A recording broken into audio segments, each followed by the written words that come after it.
Hello friends, இன்னைக்கு என்ன படம் பார்க்க போறோம்னா, இப்ப ரீசெண்டா ரிலீஸ் ஆன அருள்பான் படம் எப்படி இருக்குன்னா இந்த வீடியோல பார்க்க போறோம். சமூக அக்கறை, கல்வி, பெண் குழந்தைகளோட உரிமை இதெல்லாம் மையமா வச்சு 1997 வருஷம் பின்னணியில ஒரு அழகான அதே சமயம் ஒரு அழுத்தமான கதையா இந்த படம் வெளிவந்திருக்கு. தேனி மாவட்ட மலைப்பகுதியில காடார் இன மக்கள் படிப்பறிவே இல்லாதவங்களா இருக்காங்க. அங்க பெண் குழந்தைங்க வயசுக்கு வந்துட்டாங்க அப்படின்னா உடனே அவங்களுக்கு திருமணம் செஞ்சு வச்சிருவாங்க. ஏன்னா பள்ளிக்கூடம் எல்லாம் வேணாம், காட்டு வாழ்க்கையே நமக்கு போதும் அப்படிங்கறதா அவங்களோட கொள்கையா இருக்கு. அந்த பகுதியில ஆரவ், ரம்யா பாண்டியன் அந்த இனத்தை சேர்ந்தவங்களா இருக்காங்க. அவங்களோட பொண்ணை வர கிருத்திகாக்கு படிக்கணும் அப்படிங்கிற ஆசை இருக்கு. சூழ்நிலை இப்படி இருக்க அந்த பொண்ணு வயசுக்கு வராங்க. அந்த குல வழக்கப்படி அவங்களுக்கு திருமண ஏற்பாடுகள் நடக்குது. ஆனா எனக்கு திருமணம் எல்லாம் வேண்டாம், எனக்கு படிப்பு தான் முக்கியம் அப்படின்னு நினைச்சு தேனியில கலெக்டரா இருக்கிற அருள்நிதியை சந்திக்கணும் அப்படிங்கறனால மலையில இருந்து தனியா கீழே இறங்கி வராங்க. அதுக்கப்புறம் அந்த பொண்ணு கலெக்டரை சந்திச்சாலா இல்லையா, இல்ல காடார் மலைவாழ் பகுதிக்கு பள்ளிக்கூடம் வந்துச்சா இல்லையா, படிப்பறிவே இல்லாத அந்த மக்கள் சந்திச்ச பிரச்சனைகள்லாம் என்னென்ன, அதுதான் படத்தோட மீதி கதை. கிருத்திகாங்கிற அந்த சின்ன பொண்ணை சுத்தி தான் முழு கதையுமே நடக்குது. அவளோட பாசக்கார அப்பாவா ஆரவ் வராங்க. அவங்களோட மனைவியா ரம்யா பாண்டியன் ரொம்ப கச்சிதமா நடிச்சிருக்காங்க. போதை கலன் கும்பலுக்கு துணையா போற வன அதிகாரியா ஜான் விஜய் வராரு.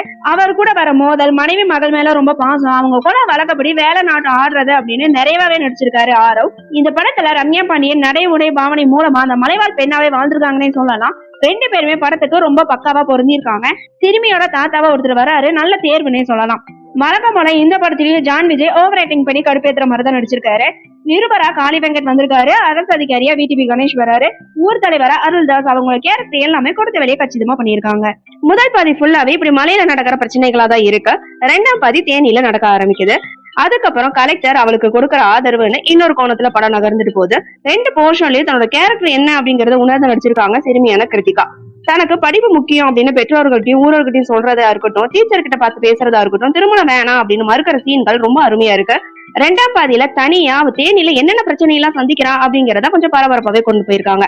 கலெக்டர் வர அருள்நிதியோட ஆதரவு கிடைச்சதுக்கு அப்புறம் அவ முகத்துல வர அந்த நிம்மதியை பார்க்கும் போது அந்த டிரான்ஸ்ஃபர்மேஷன் நல்லா இருக்கு.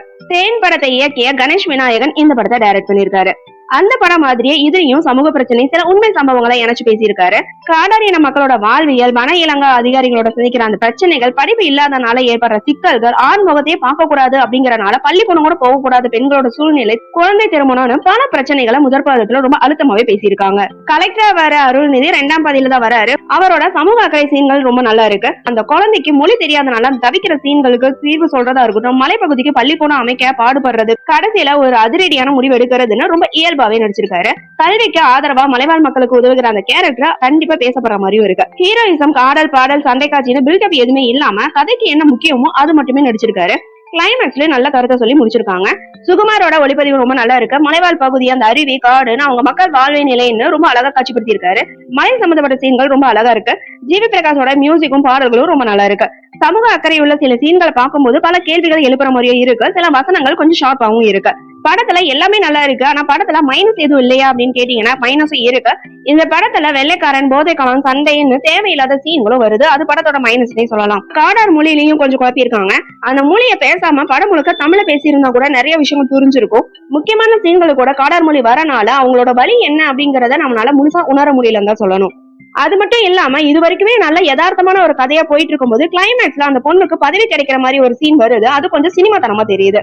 இந்த மாதிரி சில குறைகள் இருந்தாலுமே கல்வியோட முக்கியத்துவத்தையும் பெண் குழந்தைகளோட முன்னேற்றத்தையும் சொன்ன விதத்துல அருள்வான் ஒரு அழகான ஆழமான படைப்பதை சொல்லலாம். ஆக மொத்தத்துல அருள்வான் படம் எப்படி இருக்குன்னு கேட்டீங்கன்னா, ஒரு குழந்தையோட கனவுங்கிறது ஒரு மலையை விட ரொம்ப பெருசுங்கிறத சொல்லியிருக்காங்க. கல்விங்கிறது ஒரு சலுகை கிடையாது, ஒவ்வொரு குழந்தையோட பிறப்புரிமை அப்படிங்கறதையும் அழுத்தமா பதிவு பண்ணிருக்காங்க. நீங்க ஒரு சமூக அக்கறையுள்ள படம் பார்க்கணும்னு நினைச்சீங்கன்னா இந்த படத்தை கண்டிப்பா மிஸ் பண்ணாம பாருங்க. ஓகே ஃப்ரெண்ட்ஸ், நெக்ஸ்ட் வீடியோல பார்க்கலாம். இந்த வீடியோ உங்களுக்கு பிடிச்சிருந்தா லைக், ஷேர், சப்ஸ்கிரைப் பண்ணுங்க. தேங்க்யூ.